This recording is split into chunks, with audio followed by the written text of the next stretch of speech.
So while I can't tell you what it's like to be a virile male, I can certainly tell you how to get there if you're a male and you want to be more virile.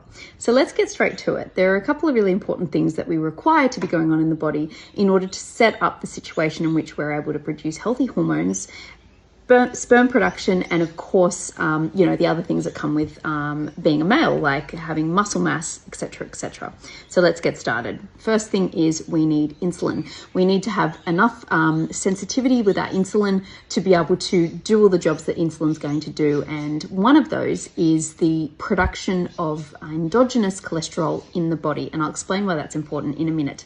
So if you are deliberately trying to keep insulin too low all the time and we're never stimulating it, then we're not going to have the effects of insulin on our target tissues, which is also things like anabolism.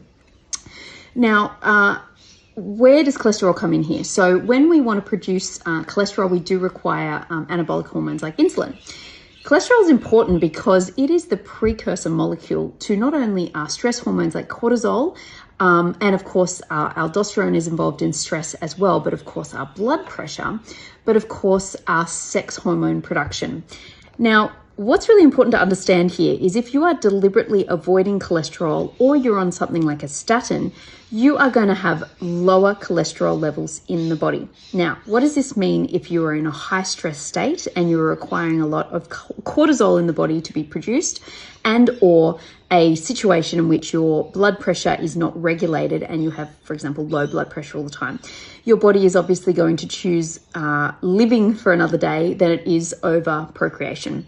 So of course, the stress hormones and the blood pressure hormones like aldosterone are going to come first. If you have low levels of cholesterol in the body, your body is going to shunt that little bit of cholesterol into making those stress hormones. And down the line, we can't produce our sex hormones. So it's important to not only have enough cholesterol production in the body, but also, not too much stress that's going to be converting that pathway into only our stress hormones and our aldosterone production.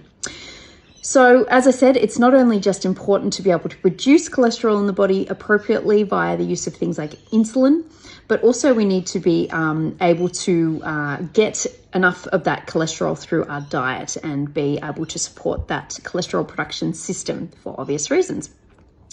Other important nutrients that we require, of course, are amino acids and glucose, and of course, fat, as I said, and this is mainly coming from the cholesterol. Now, there are other really important nutrients that we require as well, namely selenium, calcium, copper, manganese, magnesium. Did I say that already?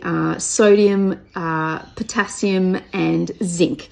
Now, these are really important because they are actually part of the composition of healthy sperm. So if we're not consuming enough of these healthy nutrients, then of course we are going to suffer in our sperm production and of course our fertility.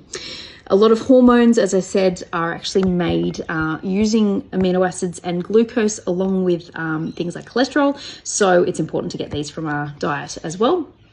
Other things you may not realize are things like prolactin can actually affect our ability to produce enough of our sex hormones like testosterone. The way this comes about is that if we have abnormal levels of prolactin, so if we have too high levels of prolactin, and yes, males do have a bit of prolactin in their body, this is going to actually switch off two really important hormones that lead to the production of healthy sperm and testosterone. You might have heard of them. They are TSH and LH. So where does this come in and why do we need to know this? Well, if we have an underactive thyroid, we are going to stimulate something called TSH. This is going to lead to the production of high prolactin levels. And as I said, this is going to inhibit LH and FSH, which is going to lead to lower testosterone production and lower sperm count. Another thing that is regulated by our thyroid activity is our SHBG. This is our sex hormone binding globulin. This is something that's going to transport our fat hormones in the body, like our steroid hormones. Now, if we have overactive thyroid, so we have something called Graves' disease, which is making too much thyroid hormone. This is going to stimulate the excessive production of our SHBG. It's going to bind up all of our testosterone, and the usable testosterone is actually going to be a lot lower. So we're not going to have as many testosterone effects throughout the body. Another thing that we require is a healthy liver. Now, a lot of our hormone conversion is actually going on in the liver. So what's really important here is we are going to, as I said, take a big molecule called cholesterol, and we're going to convert it to other hormones down the line. First, we have to convert it to progesterone. Then down the line, we convert it to testosterone. And then from there, we can actually convert it to something called DHT, which is actually the most, the strongest type of male hormone, androgen, in the body. Now, if our liver isn't working properly, or we are putting too many demands on it, like for example, consuming too much alcohol, this conversion of our hormones is going to be interrupted. We also need something called NADPH, which is basically a molecule that's involved in our antioxidant pathway. So it's going to help to reduce testosterone to DHT. Now, as I said, this is an important step for a male because we need that DHT. It's a really, really strong androgen in the body. And so if we can't reduce that molecule, we don't have enough NADPH, then we're not going to be able to do this step. Now, as I said, this is a molecule that's involved in our antioxidant regulating system. So if we are exposing our body to a lot of a lot of oxidative stress, then we're going to be using up a lot of our NADPH, and this whole system is going to be struggling a little bit. You can also support the system by taking some glutathione. I thought I'd just mention that as there as well. Another thing that's really important that, of course, I'm sure you've heard of is that you need to be stimulating muscle growth in order to stimulate the production of our male hormones like testosterone.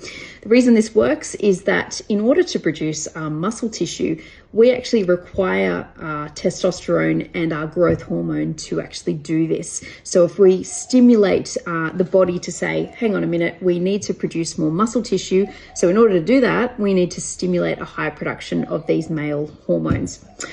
We also need low body fat levels. The reason this is important is because we produce a very special enzyme in our body fat, and actually in other parts of the body to a lesser degree, but mainly in our body fat, and that is called aromatase. Now, aromatase is important for both males and females, but it's going to basically convert our testosterone into estrogen.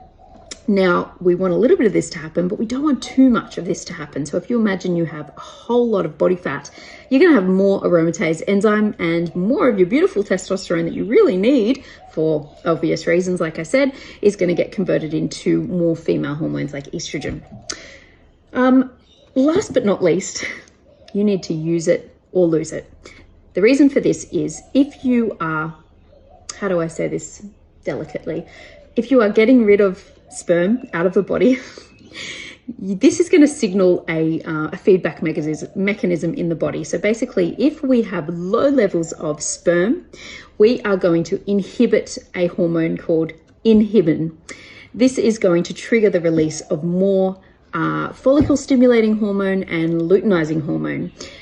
This is going to lead to the higher production of testosterone in the body. So basically, if we are telling the body that we need more sperm because we're essentially getting rid of it, this is going to result in more testosterone and more healthy sperm production. Anyway, I hope you found this interesting.